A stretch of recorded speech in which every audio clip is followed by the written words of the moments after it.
নিজেকে মালিক ভাববার মতো ভুল কখনোই করবেন না। ছোট্ট একটি শিক্ষণীয় গল্প অবশ্যই শুনবেন। একটি বাঘ একটি গরুকে তাড়া করলো। গরুটি প্রাণ বাঁচাতে প্রাণপণ ছুটতে লাগলো, কিন্তু সে তো গরু, বাঘের সাথে কি করে পেরে ওঠে।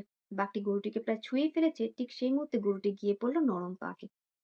হাতের নাগালে পেয়ে লোভের তাড়নায় বাঘটি গরুটিকে ধরার জন্য পাকে ঝাঁপ দিল। পাকে পড়ে দুজনেরই বেহাল অবস্থা। অনেক চেষ্টা করেও দুজনের মধ্যে কেউই পাক থেকে নিজেকে উদ্ধার করতে পারলো না।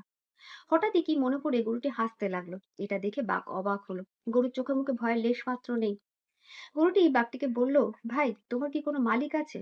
এই কথা শুনে বাঘটি বিরক্তির স্বরে বলল, আমার আবার মালিক কে থাকবে? গোটা বন আমার ভয়ে তটস্থ, আমি নিজেই নিজের মালিক।